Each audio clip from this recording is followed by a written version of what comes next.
The informal media group can now authoritatively reveal that fresh details have emerged. The Nairobi Governor Johnson Sakaja's appointment illegally sat on the Building Plans Technical Approval Committee amid ongoing probe involving a web of criminal syndicate involved in irregular approval of building architectural plans by the Ethics and Anti-Corruption Commission. While appearing before the Select Committee on Planning at the Nairobi County Assembly, County Executive Committee member for Built Environment and Urban Planning Stephen Mwangi made the shocking revelations, adding that the two represent the governor and that he cannot say anything to them, even though it is illegal. Terms, they are not supposed to sit in that committee. But when it comes to the current situation, and they have been asked to sit, I have very little or no power to say otherwise. Otherwise, I'm under the guidance of the governor. True, I'm supposed to advise him. And remember, we even came and sat in the assembly, and all these things came out. The duo are Nairobi Chief of Staff David Njoroge and Liaison Officer Osman. SG confessed Osman and David illegally sit in the committee of 22 members because they represent the governor. It is illegal, but I can never say anything to them. End of quote. The composition needs to legally comply with the law. Has that been done? I believe the governor has even a legal advisor who should be able to guide him also on legal matters, so that he also knows whatever he is doing should be within the law. Are you not consulted when the committee was being formed? And number two, how will we work with the two committees doing the same job? I think that the committee was formed in the executive office. I just saw the letter. I think the honorable member who is Raned Fred is guiding us very clearly. And I would say what has been done is not within the law. Osman, Sakaja's liaison officer and close confidant, is not new to controversy.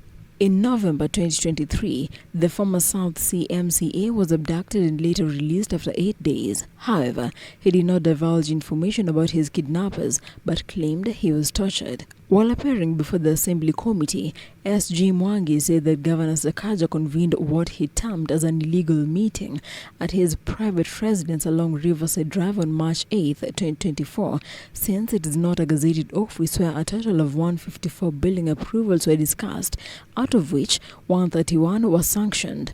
He further revealed that Osman and Njoroge were in attendance. This comes days after EACC raided homes of two City Hall officials in connection with alleged illegal building approvals. EACC's sleuths are keen to unearth a clandestine illegal syndicate involved in a multi-million irregular approval of building plans at City Hall, including engaging in unlawful changing of plot ratio in order to get kickbacks, thus denying the Nairobi County government hundreds of millions in revenue which are diverted to private pockets controlled by a cartel involving suspected senior City Hall officials, City Hall power brokers, and unscrupulous developers. On Friday last week, May 3, 2024, EACC detectives raided the homes of Frederick Ontario Chanda and Tom Achar from the Nairobi City County Planning and Development Approval Department in connection to the ongoing illegal building approval probe. Ochanda, who is an assistant director responsible for the development control in the Built Environment and Urban Planning, was picked at his Ngong residence in Kajiado before being escorted to Integrity Center in Nairobi, where he was interrogated, recorded a statement before being released. However, Achar was not traceable at the time. The suspected unexplained wealth includes cash believed to be held in various bank accounts, prime land parcels, commercial buildings, and high-end vehicles. Confirming the incident, EACC spokesperson Eric Ngumbi said that the operation was pursuant to court orders and that it took place at the suspect's residence in Ngong, Kajiado County, his residence in Suneka, Kisii County, and his offices at Nairobi County Government. Ngumbi said, quote-unquote, as part of the ongoing corruption investigations targeting numerous senior officials of Nairobi City County Government, EACC undertook an operation at the residence homes of Ochanda in Ngong and Suneka, together with his office at the NCCG. End of quote. He added that the outcome of the investigation will inform various actions, which may include proceedings for forfeiture of any assets found to be unexplained and a criminal prosecution of the suspect. The arrest of Ochanda is part of ongoing investigations targeting numerous senior officials of City Hall. In November last year, Ochanda was on spot for approval of buildings without the knowledge of his bosses. Ochanda told the Nairobi County Assembly Planning Committee that he had approved close to 6,000 building applications without the knowledge of the then CEC, who is also the incumbent Stephen Mwangi's chief officer, who is now the current acting county secretary Patrick Analo. While appearing before the committee, Ochanda claimed to have received powers from the city administrator, who is Governor Johnson Sakaja, to approve city constructions after he was appointed into office in the month of August 2023. Relies on the police and the DCI to find that developer who knows he should not be building a building in this way. The standards of materials are wrong. He did not get any permit from the county. There was an enforcement notice, but because of impunity decided to go on. He needs to be charged with murder.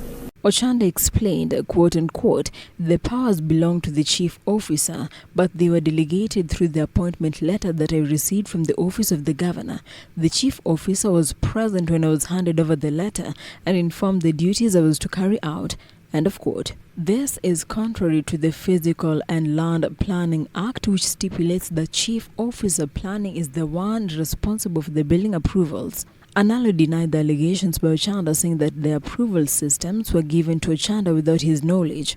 However, Ochanda stated that he receives the approvals submits to the Urban Technical Planning Committee, which goes through them before giving an approval, a statement that the committee denied, saying that despite them giving us some approvals, Ochanda gives green light to some constructions that they deny. Some of the approvals presented to the committee had the signature of Analo, though he disowned them. The Architecture Association of Kenya (EACC) and residents of Nairobi have previously complained of a flawed building approval system, with the associations accusing the county of intentionally sabotaging it, necessitating the use of the manual system. While grilling SG Mwangi this week, the Assembly Planning Committee recommended for immediate disbandment of the Building Plans Technical Approval Committee, saying it was formed illegally as a move to usurp oversight powers and that the executive cannot oversight itself. Nominated MCA Lilian Kidenda stated, quote-unquote, oversight is the role of the MCAs. The CEC should move and disband that committee and allow us to do our oversight role. End of quote.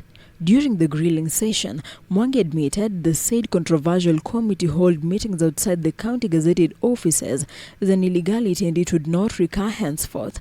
SG said, quote-unquote, we have sat in Riverside at the governor's office and we have transacted an approval meeting. It is on record. We're here to set the truth.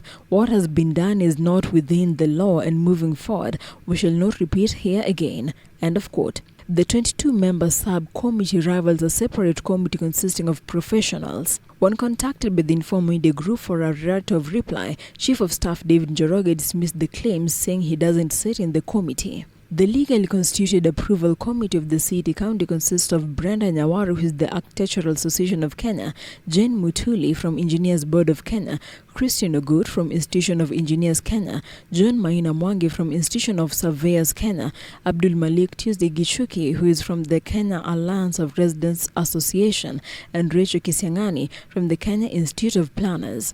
Others are Stanley Karaya Kimani from Nairobi City Water and Sewerage Company, Margaret Njuki from National Environment and Management Authority, CEC SG Mwangi, Chief Officer Patrick Analo Akivaga, Dominic Mutegi, who is Director of Development, and Rose Muroki from Director Urban Policy and Research. On the other hand, the 22-member illegal committee consists of CEC Stephen Gathwita Mwangi, Patrick Analo, Dominic Mutegi, Ruth Muroki, Tom Achar, Wilfred Masinde, Judy Gitau, Frederick Ochanda, and Martha Maina. Others include Wycliffe Nyasidi, Machine Saitera, Josephine Nater, Simon Omondi, Stephen Mwadime, Patrick Mutunga, Sami Silechi, Vivian Adungo, Alois Matoke, Geoffrey Cheruyot, and Mike Nderitu.